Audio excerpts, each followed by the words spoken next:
Bismillahirrahmanirrahim. Assalamualaikum warahmatullahi wabarakatuh.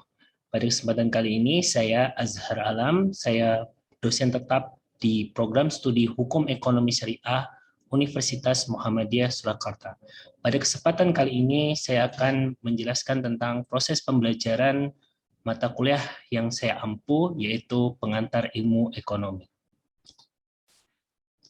Pada pengantar ilmu ekonomi, deskripsi mata kuliah ini adalah suatu mata kuliah yang ingin memberikan pemahaman dasar tentang prinsip-prinsip dalam ilmu ekonomi. Mata kuliah ini juga bertujuan untuk membangun kemampuan yang diperlukan bagi mahasiswa untuk memahami suatu fenomena ekonomi di sekeliling mereka. Mata kuliah ini juga membantu mahasiswa untuk memahami diri mereka sendiri sebagai bagian atau pelaku dari sebuah sistem ekonomi. Mata kuliah ini juga memberikan pemahaman dasar bagi mahasiswa untuk mengenali potensi dan kebijakan ekonomi dari sebuah negara yang membantu persiapan mereka jika menjadi salah satu pembuat kebijakan. Kemudian pada capaian pembelajaran mata kuliah ini, yang pertama adalah mahasiswa mampu menjelaskan secara umum 10 prinsip dasar ekonomi dan gambaran implementasinya. Serta CPMK yang kedua, mahasiswa mampu menjelaskan prinsip saling ketergantungan dan keuntungan-keuntungan dari perdagangan. Kemudian mahasiswa juga mampu di CPMK 3 menjelaskan mekanisme pasar dari sisi penawaran dan juga permintaan. CPMK yang keempat, mahasiswa mampu menjelaskan data makroekonomi. CPMK yang kelima, mahasiswa mampu menjelaskan gambaran perekonomian jangka panjang sebuah negara. Materi pokok pembelajaran pada mata kuliah ini yang disampaikan sebelum ujian tengah semester diantaranya adalah materi-materi pembelajaran pokok dalam hal pengantar ilmu ekonomi, yaitu merangkum atau mencakup dari bagian ilmu ekonomi mikro. Yang pertama adalah prinsip ekonomi bagaimana masyarakat mengambil keputusan dan juga berinteraksi. Yang kedua, prinsip ekonomi bagaimana perekonomian secara keseluruhan itu bekerja. Kemudian yang ketiga, berpikir seperti seorang ekonom. Yang keempat, terkait keunggulan absolut dan juga keunggulan komparatif. Yang kelima adalah pasar permintaan dan penawaran. Kemudian materi pokok pembelajaran setelah ujian tengah semester atau menjelang ujian akhir semester ada 5 materi pokok. Yang pertama adalah mengukur pendapatan suatu negara, kedua perhitungan biaya hidup, ketiga produksi dan pertumbuhan ekonomi suatu negara, keempat pertumbuhan ekonomi dan kebijakan publik, kelima adalah tabungan investasi dan juga sistem keuangan. Dalam proses pembelajaran, kami menggunakan metode DIA, Delivery, Interaction, and Assessment. Dalam hal delivery, kami menggunakan bantuan penggunaan dari Learning Management System LMS Psikologi dalam memberikan layanan kepada mahasiswa baik terkait materi, tugas, dan segala perangkat pembelajaran. Yang kedua, dalam hal delivery, kami mengadopsi nilai-nilai dari flipped learning, yaitu adalah metode pembelajaran yang mengutamakan keaktifan belajar di kelas dan menyelesaikan segala proses pembelajaran terkait materi di luar kelas. Dalam hal ini, kami membagi di setiap folder pertemuan, kami membagi ada hal yang bisa dibagi sebelum kelas tatap muka dimulai, mulai dari page atau halaman yang berisi rangkuman materi, kemudian juga ada PowerPoint, video penjelasan dari PowerPoint tersebut, serta modul pembelajaran. Kemudian di pertengahan atau dalam hal tatap muka aktif, pembelajaran aktif learning, maka mahasiswa akan bertatap muka langsung dengan pengampu di kelas. Kemudian setelah itu ada beberapa file tentang apa yang harus dilakukan setelah pembelajaran di kelas melalui diskusi, soal, dan tugas kehadiran, serta link absensi.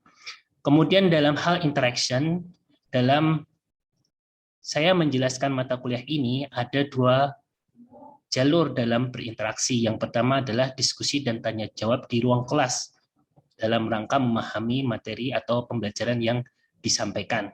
Tentunya harapannya juga setelah menggunakan metode flipped learning, mahasiswa juga sering menanyakan hal-hal di sekeliling mereka terkait materi di ruang kelas. Kemudian yang kedua adalah interaksi juga dilaksanakan melalui diskusi online pasca pembelajaran di kelas. Dalam hal ini ada topik-topik tertentu yang sudah ditentukan dalam sebuah diskusi online untuk menguji tingkat pendalaman dan juga kedalaman dari pemahaman para mahasiswa. Kemudian dalam hal asesmen, dalam menilai hasil kinerja mahasiswa, kami menggunakan 4 kriteria penilaian. Yang pertama adalah ujian tengah semester dengan bobot 30%, ujian akhir semester dengan 40%, serta termasuk soal tugas dan bukti kehadiran. Serta yang terakhir adalah diskusi selama pembelajaran dan juga pasca pembelajaran. Setelah ini akan ada cuplikan bagaimana saya mengajar mata kuliah ini. Silakan saksikan dan silakan menikmati. Bismillahirrahmanirrahim. Assalamualaikum warahmatullahi wabarakatuh. Waalaikumsalam warahmatullahi wabarakatuh. Alhamdulillah. Waalaikumsalam warahmatullahi wabarakatuh. Wassalatu wassalamu ala rasulillah wa ala alihi wa man walah amma ba'd. Mari kita mulai dengan membaca kembali ya. Bismillahirrahmanirrahim. Bismillahirrahmanirrahim.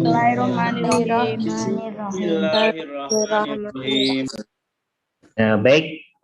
Sebelumnya saya ingin menyampaikan ya tentang materi kuliah kita di pertemuan pertama kali ini. Capaian dari pembelajaran ini adalah sebenarnya secara umum ini sebelum kita masuk ke sub CPMK itu adalah tujuan-tujuan khusus ya. Cuma kita memang untuk dalam 2 pertemuan pertama ini kita fokuskan, atau dalam satu pertemuan ini ya, 1 atau 2 pertemuan ini kita akan jelaskan secara umum tentang 10 prinsip dasar ekonomi, di mana 10 prinsip dasar ini akan menghiasi pelajaran-pelajaran yang lebih spesifik lagi dari ekonomi gitu ya. Jadi sub CPMK-nya ini adalah mampu menjelaskan prinsip ekonomi dalam cara masyarakat mengambil keputusan dan berinteraksi. Nah, untuk yang kesempatan kali ini kita hanya fokus pada mengambil keputusan. Itu pun mungkin kita juga fokuskan hanya dalam satu ini ya. Jadi ada 10 itu dibagi menjadi 3. Jadi mengambil keputusan, bagaimana masyarakat berinteraksi, dan terakhir adalah bagaimana secara keseluruhan. Nah, itu makro, secara keseluruhan bagaimana ekonomi itu bekerja. Jadi karena data-data makro itu diambil dari prinsip secara keseluruhan ya. Kemudian untuk yang ini sangat mikro sekali ya, untuk mengambil keputusan dan berinteraksi. Jadi saya harapannya juga kalian ya, dari setiap keputusan manusia itu dia pasti memiliki konsekuensi ekonomi ya, atau biasanya berkaitan dengan ekonomi. Oke. Nah, nanti bantu saya untuk memberikan pernyataan ya, gambar-gambar yang saya kasih nih. Nanti saya tanya nanti yang hadir di dari kelas lah ya, dari kelas mungkin dari kelas-kelas yang lain ya.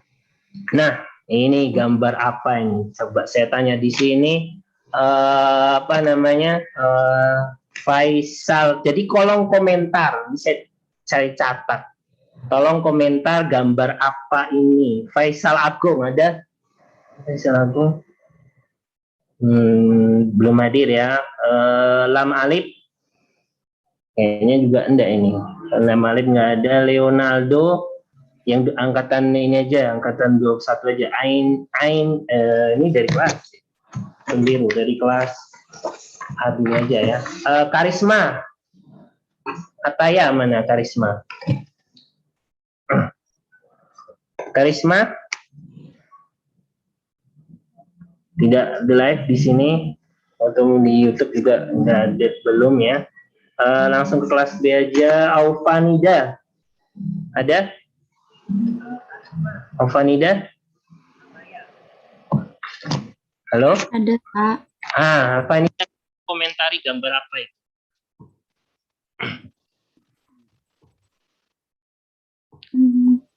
Atau komentar lah, ini gambar apa Pak? Gimana Pak maksudnya? Ya, ceritakan isi gambar itu. Itu kan ada orang ngapain misalnya, silakan lah. Di situ. kesanmu melihat gambar itu apa?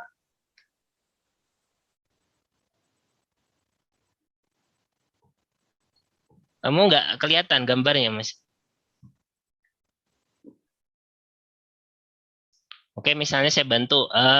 Misalnya ini siapa ini kira-kira jadi apanya ini? Masih di mute. Di unmute. Ini apa siapanya ini? Ibunya, Pak. Nah, lagi ngapain dia? Ibunya apa? Kayak bangunin nggak sih, Pak? Hah? Ya, dia lagi kesusahan Kesusahan. ngatur anaknya ya. Ya, Ini kalau bapaknya sedang? sedang memasak. Oke. Ibu yang sedang mengatur anaknya.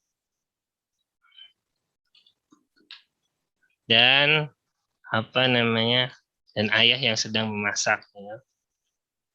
Oke. Oke, bisa kan. Nanti kalian nanti akan bisa, saya pengen gambarkan kata dasar dari ekonomi sendiri ya. Jadi apa namanya akan sangat-sangat berkait sebenarnya dengan hal-hal yang lain, terutama dari sisi mikro ya. Baik, kemudian setelahnya ya saya sudah baca Aufa. Ini gambar apa ini? Sedang ngapain? Aufa Nida sudah ya. Oke, kemudian Ainun. Ainun Amirah. Hadir.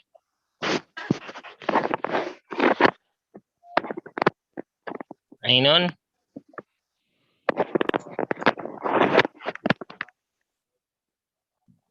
Halo. Ainun. Ainun di YouTube tidak ada juga chatnya. Oke, kita ini kan kita like ya. Tapi hadir Ainun nih. Hadir nggak di nanti, tapi boleh mungkin dia apa namanya ikutin offline. Saya ke dipanggil tuh. Bodoh. ya udah yang lain coba Arsilan. Arsilan hadir. Arsilan Nafi. Hadir, Pak. Coba ceritakan gambar apa itu?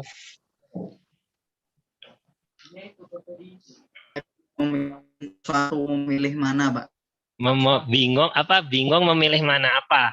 Coba Iya, pilihannya apa? Jadi kebingungan memilih apa? Rumah dan yang lain-lain. Oke. Jadi sebentar.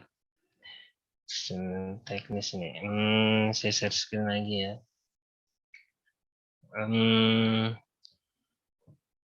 Jadi rumah memilih sebentar, saya stop screen-nya. Oke, ini ya. Bingung memilih yang lain. Oke. Bingung memilih yang lain. Memilih apa aja itu? Memilih apa? Coba ceritakan gambarnya. Memilih antara, sebentar, ini ya, saya back lagi ya ke gambarnya. Coba kamu sebutkan, nanti kita coba tuliskan sebagian. Memilih apa? Arsilan. Atau yang lain. Tadi bingung memilih lah. Oke lah. Saya ke yang lainnya. Oh, bisa. Apa? Saya Lat. Siapa ini? Arsilan atau Rangga. Oh, yaudah, nggak apa-apa. Ini Rangga itu juga agak repot ya. Oh ya, Rangga 162 ya. Ini kelas C. Apa? Bingung milih apa? Dia memilih masa depan. Dia memilih masa depan. Apa itu? Memilih uang apa memilih anak gitu. Karena kan semakin besar seorang anak kan semakin banyak kebutuhannya. Oh gitu ya, bingung memilih antara punya anak atau punya yang lain gitu ya. Enggak istri yang lain gitu ya. Oke. Boleh bisa ya. Apa namanya? Bingung memilih kelas bingung memilih pilihan antara memiliki anak atau antara kebutuhan anak dan kebutuhan lainnya. Oke. Masih. Kemudian Rangga sudah. Tapi yang menarik juga ya, kayaknya juga kayak gitu bagus juga ya tanpa harus menunggu saya absen. Nanti semuanya tetap saya absen. Karena kadang ketika saya absen pada nggak siap juga. Ya. Oke, kemudian tapi mungkin raise hand dulu atau bilang dulu. Nanti saya tentukan siapa orangnya. Kemudian dia ngobrol ya. Kemudian ini tapi gambarnya bahasa Inggris nih. Siapa yang ada tahu ini? Tapi nggak apa-lah. Siapa yang cepat dulu lah. Common reason for divorce. Maksud dari gambar ini apa? Ini kalau dia sering nonton film-film drama tahu. Common reason for divorce. Apa? Ada yang mau? Ya, siapa itu tadi? Siapa ini? Tadi ada yang suara dari siapa? Tanpa harus saya panggil dulu. Mahesa. Oh, Raes. Oh, Oke. iya. Raes. Apa Ya. itu? Masalah-masalah yang ada di ekonomi. Hah? Masalah yang ada di ekonomi. Yakin? Yakin, Raes? Itu aja gambar itu? Oke. Cobanya Saya Pak. Siapa ini? Saya Pak. Yang perempuan. Adelia kelas C Pak. kelas C. Ini Raisa tadi udah ya. Kelas C. Adelia, oke. Silakan Ardila, Adelia. Adelia. Oke, Adelia, silakan ya sambil ini. Adila Putri, oke. Gambar apa itu? Oke, untuk gambar tersebut itu penyebab dari perceraian, Pak.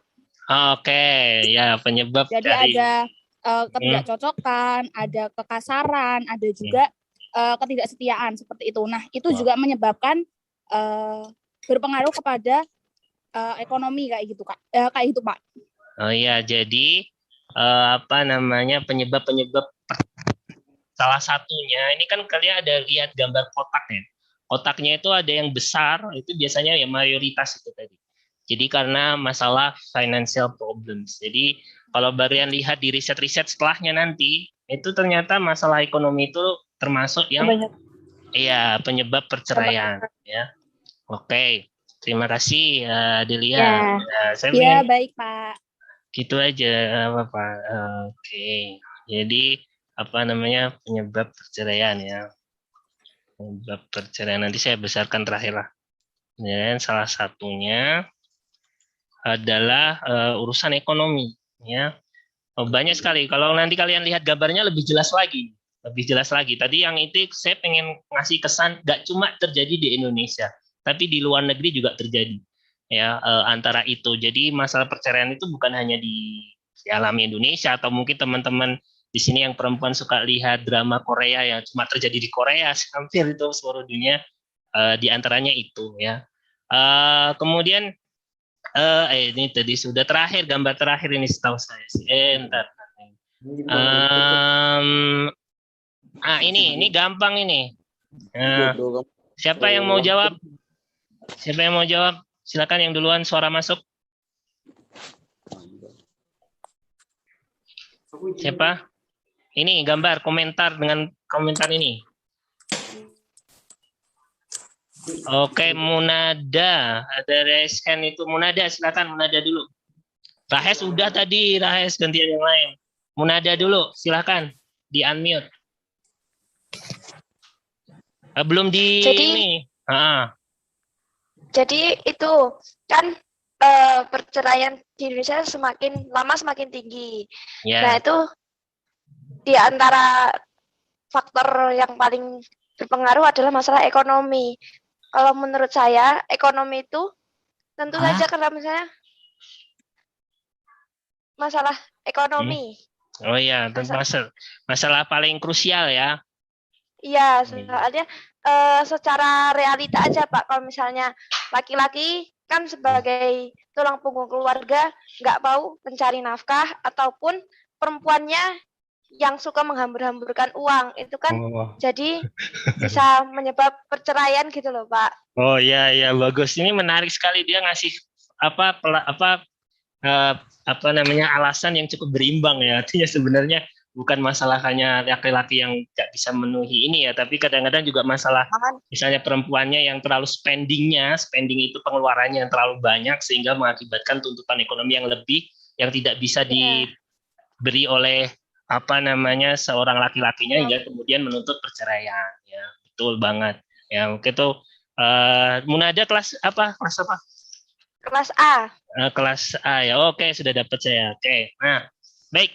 Terima kasih Munada. Nah, itu nanti kalian akan saya antarkan. Jadi ini insight-nya ya. Jadi semuanya sangat berkaitan dengan organisasi dari sebuah keluarga ya. Jadi penyebab tertinggi ya, salah satu penyebab tertinggi perceraian di Indonesia itu adalah masalah ekonomi. Tadi yang saya garis bawahi itu seorang laki-laki atau kepala keluarga atau seorang pria kepala keluarga yang tidak memiliki atau yang kurang berpenghasilan dan juga atau perempuan atau mungkin pihak perempuannya ya atau istri yang pengeluarannya terlalu banyak lah. Jadi hati-hati nih ya.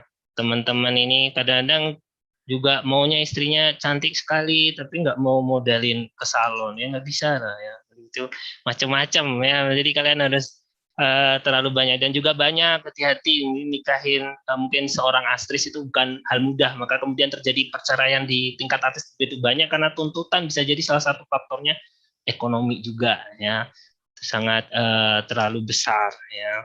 Jadi banyak dan ada juga yang lain kemarin pernah itu dalam sebuah diskusi ya di pemberantasan korupsi itu seorang istri yang menuntut sangat banyak hingga akhirnya seorang kepala keluarganya yang sedang menjabat kemudian untuk memenuhi keinginan istrinya kemudian berlaku korupsi, ada yang seperti itu ya. Baik, saya kira itu baik semuanya ya. Kemudian intinya ini tetap ya urusannya adalah keluarga. Memang tadi capture-nya adalah keluarga semuanya. Ya, jadi itu sangat mikro ya, sangat mikro. Jadi keluarga itu sangat mikro. Keluarga bahkan misalnya banyak bahkan mungkin kalau hal keluarga itu kan pengertiannya ya ada garis darah keturunan tapi ada pengertian yang lain. Jadi orang kalau di luar negeri itu bahkan mungkin kalau ketika udah kenal akrab seseorang bisa dianggap sebuah keluarga juga ya. Jadi maka itulah yang nanti akan mengantar kita kepada pengertian ya dari ekonomi itu sendiri ya. Jadi arti kata ekonomi itu berasal dari Yunani ya, dari kata Yunani yang artinya adalah seseorang yang sedang mengelola sebuah rumah tangga. Itu adalah ekonomi. Jadi inilah prinsip dasar ya. Jadi menurut saya ini kalian belajar pengantar ilmu ekonomi atau hal ekonomi ini sangat mempunyai bekal yang berharga nih ya, menuju ke gerbang keluarga gitu ya. Jadi kalian paham ini sangat isu yang sangat mikro ya, sangat ada di dekat kita ya. Baik, jadi kalian ketika nanti dalam keluarga akan memiliki banyak sekali keputusan-keputusan. Nah itu kan tadi ya salah satu prinsip ekonomi adalah dari tadi ya kita bagi menjadi ada 10 kita bagi menjadi 3 segmen. Yang satu adalah bagaimana masyarakat itu mengambil keputusan, yang kedua adalah bagaimana mereka antar masyarakat itu berinteraksi, dan yang terakhir adalah bagaimana bagaimana ke ekonomi itu secara keseluruhan, secara makro.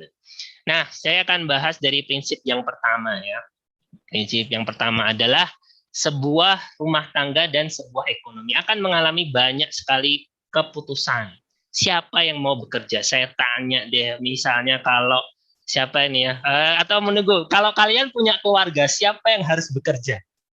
Coba ada yang mau langsung ngasih komen atau saya tunggu saya baca absennya? Tergantung, Pak. Oke, Risma Tama Babi. Oke, Risma Tama, saya ingin jelaskan ketika ditanya misalnya kamu mau udah ketemu Risma Tama Babi, kalau ada yang kamu bikin masuk rumah tangga, siapa yang harus bekerja? Kamu, Tama, atau istrimu, atau dua-duanya, atau bagaimana?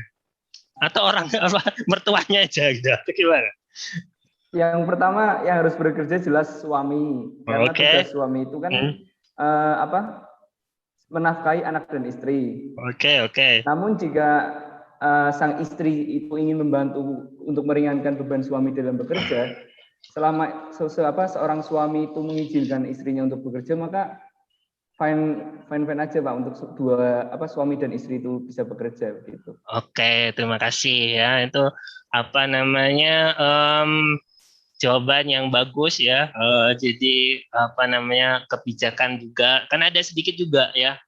Misalnya ada suami yang tidak membolehkan istrinya bekerja, suami aja, karena memang istrinya kalau bekerja ya lebih banyak lebih banyak minusnya itu ya, banyak hal yang kurang baiknya misalnya, itu boleh ya. Kemudian nanti Zulfatan ya, nanti habis ini pertanyaan selanjutnya nanti kamu akan saya tanyakan, tapi tadi sudah saya lihat ada resen. Nah, kemudian ya itu kan kalau bekerja ini nanti ya, tapi ini pertanyaan mungkin satu slide satu pertanyaan dulu lah biar selesai materi juga. Nah kemudian kalau seandainya tidak memilih bekerja, pilihannya itu adalah mungkin kita berusaha ya, jadi perusahaan atau berdagang. Kalau kita berdagang, kita akan bertanya kepada diri kita, barang apa yang harus kita jual dan berapa banyak gitu ya. Kenapa berapa banyak? Contoh, Pak, kamu apa jualan apa? Saya mau jadi penjual nasi goreng misalnya. Oke, kamu jual nasi goreng. Berapa yang kamu jual? Sehari 1 mangkok aja deh. Kira-kira kalau jual nasi goreng 1 hari cuma jualan 1 bungkus gitu. Kira-kira dia bisa menghidupi nggak katanya? Jawabannya mesti ya enggak, pasti ya sulit ya. Tentunya harus ada, biasanya mungkin ada targetnya 50 sampai 100 porsi. Kemudian sumber daya apa yang dipakai dalam produksi itu? Mau pakai yang gimana? Nasinya nasi yang benar-benar bagus, pulen, atau nasi yang bagaimana gitu ya. Kemudian bawang putih, bawang merahnya seperti apa? Kemudian harus dijual berapa ya. Jangan sampai kemudian dijual dalam harga yang seharusnya dia malah menjadi rugi ya, karena sudah mengeluarkan modal dari itu. Oke, next ininya. Baik, kita tutup dengan sama-sama baca hamdalah. Alhamdulillahirabbil alamin. Alhamdulillah. Wassalamualaikum warahmatullahi wabarakatuh. Waalaikumsalam.